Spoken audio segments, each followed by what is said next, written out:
So what are you watching for tonight? I'm watching for the turnout of the Latino community. Every year, every election year, the number of Latinos increases in terms of eligible voters. Every 4 years, or almost every 2 years, the national media pays attention and gives a lot of coverage to the importance of the Latino vote. So how they vote and who they vote for are going to be very important, because it will set up what we can expect in November. And then what has been the most surprising thing so far about the primaries? I think what's been the most surprising is how all of the Democratic candidates have pandered to Latino interests, as opposed to providing a thoughtful process of sitting down and engaging with the Latino community to understand better the real priorities. They focus a lot on the immigration, on the dislike for Trump. Those are two clear issues that impact our community. But there are so many other issues, and the Democratic Party continues to ignore those issues in a substantive manner. It seems as if they tend to generalize and stereotype what our positions are going to be. But if it works for them, it works, and I think that's why they continue to do it. And which Democratic candidate do you think will fare the best against Trump, and why? I think that's a very difficult question at this stage. I think Mr. Sanders appears to have a tremendous amount of support amongst Hispanics. I'm troubled by that, simply because I don't think that he has a very long record of having really been a champion on any issue dealing with the Latino community. I think his approach is very ideological. I think his approach is very much a populist. And so you begin to wonder, who is he really talking to and why? I think that there's too many similarities between how he campaigns and what his message is in comparison to Trump. It's just that he's appealing to another side of the political spectrum, as opposed to the side that Mr. Trump appeals to. I think Biden might be the better candidate now. I thought Mr. Buttigieg was pretty good in Klobuchar, because they were attempting to govern. And governing, you're not going to be able to come from any one extreme in a society that is growing more and more polarized. It's not a question of being a unifier. It's a question of being able to address issues on the substance and return the country back to at least what it was supposed to be, which was a country based on laws, following the laws. We're not following the laws very much anymore, and I think that everyone uses this as an excuse to take the populist approach. And then which candidate do you think Trump would want to face? Oh, I think Trump would want to face Mr. Sanders the most. Mr. Trump's base does not see that there's an irony to criticize Mr. Sanders as a socialist when you have a president who has the closest relationship to a communist government. It's pretty much not a sweet irony, but it is such an ironic picture. But I think that that's what he'll do. I think that's what the Republican Party will do. I think the Republican Party will stoop to virtually any level to misrepresent what the facts are. And I think that they've demonstrated that through almost for the last 10 years. And I think that's really the problem that the Democratic Party has, is how do you honestly distinguish yourself from the other side when the other side always plays the game that way? This is one of the biggest challenges for the Democratic Party. I don't know if they're doing an excellent job or a good job at it right now, but it will be a phenomenal challenge for the nation, but especially for Latino population, because of our growth and the fact that we happen to be a major target of this current administration. What issues do you think are most important to California voters or California Latino voters? I think that they are the issues of housing. I think the issues of income inequality, health. I think these are some of the biggest issues facing the Hispanic community. Depending on where they live, it could also be very much climate change along the coast, where there is oil, drilling, fracking. These are very, very serious challenges to our community, and I almost think in that order: housing, even homelessness, the issue of income inequality because of the serious number of Latinos who live in poverty in the state of California. And the state of California spends a tremendous amount of money, but it has not been very, very effective at moving those numbers out of poverty.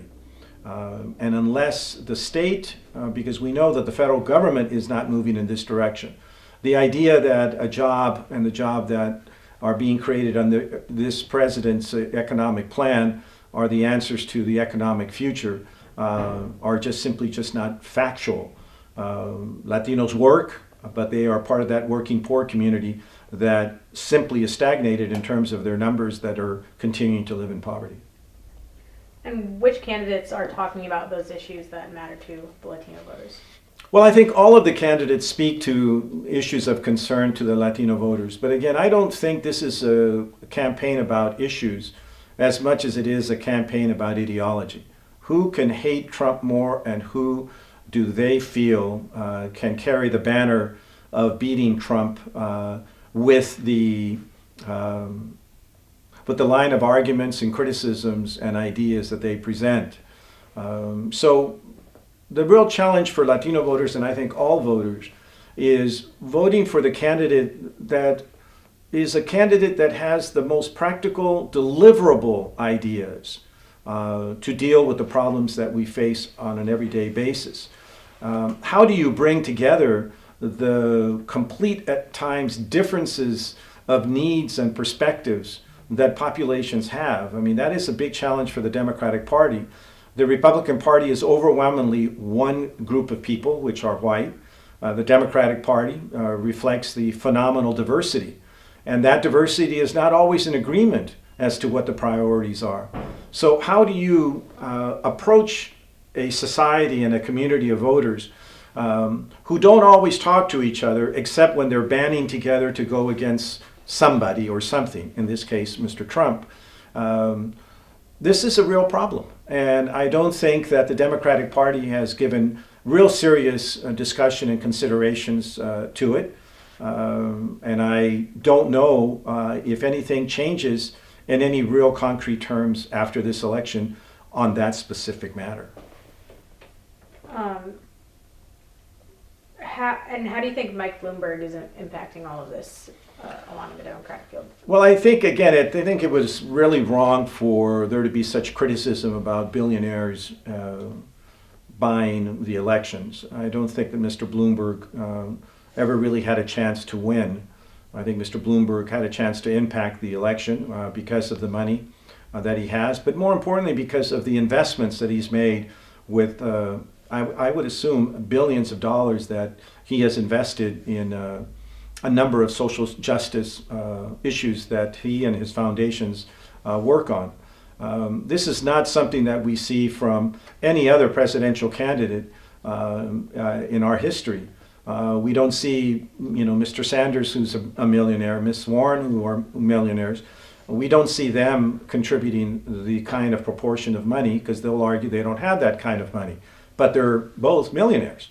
So I think to make the campaign one of income in the sense of blaming somebody because they are earning money or they've been very successful and ignoring the fact that they've invested that money, I think it's a mistake, especially when I never thought that he was really ever going to win.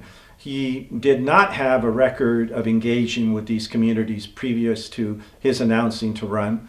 I think his ads have characterized his connection to communities. I just don't think he has spent the time investing and having a dialogue with the community. Those that are now at the front of the competition, Mr. Biden and Mr. Sanders, have both served in the U.S. Senate. One was former Vice President of the United States. Those two, plus Ms. Warren, who also is a U.S. Senator. So you have people now who've been at the top of the political ladder who've had the opportunity to invest time in getting to know populations. But you must take into consideration one important fact. all of these three candidates running at this time, Warren, Biden, and Sanders, are all from back east. How much time have they ever spent in the Southwest? How much time have they really spent in the Southeast with Cubans and the new populations coming in from South America? Again, Miss Warren and Senator Sanders discovered Latinos when they ran for the Senate, or when Sanders ran for president in 2016 for the first time. Miss Warren maybe a little later, maybe just a little bit earlier. So I think this is the difficulty. And again, it goes back to the diversity of populations. Sure, Latinos are all over the country now, but it's different Latinos in different geographical locations. So I don't think that any one of the three stand out, in my opinion, of addressing the needs of the Hispanic community. Again, I believe very strongly that all three have done a phenomenal job of pandering and saying all of the right things they believe. A certain ideological mindset of the stereotypical Latino voter that they have conjured up wants to hear from presidential candidates. And do you have any advice on how to talk politics with family and friends during this election year? It's a challenge, but it's always trying to talk from a factual base. It's very difficult at times. I'm lucky that in my family we tend to see things very much from the same perspective. But in talking to other people that I know, it's very difficult because many people have been on a trend that say, "Don't confuse me with the facts."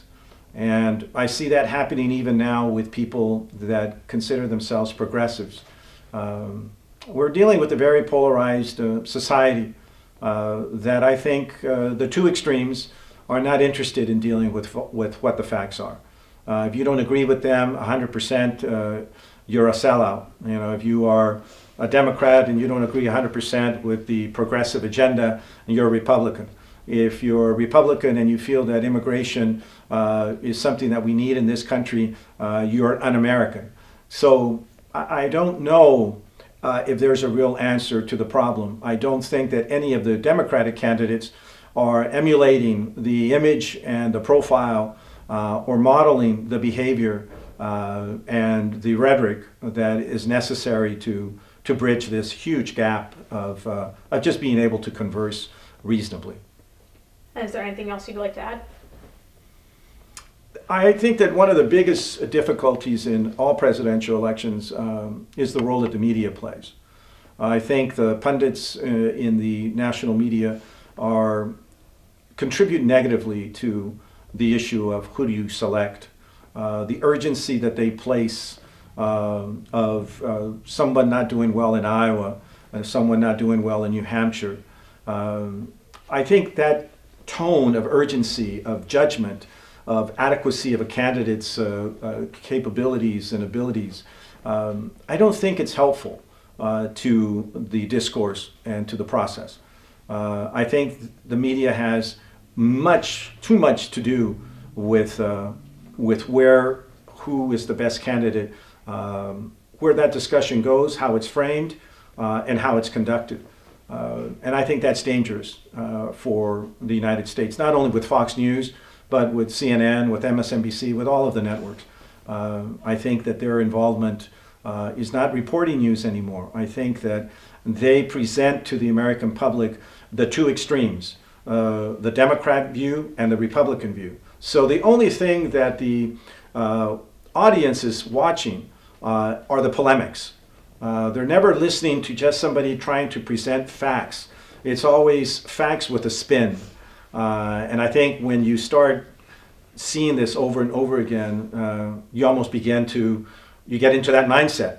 And I think that's been very dangerous. The results, I think, speak for themselves. I don't think media has moved the discussion in the direction that is more important for us. I think what they've done is that they simply have reinforced it.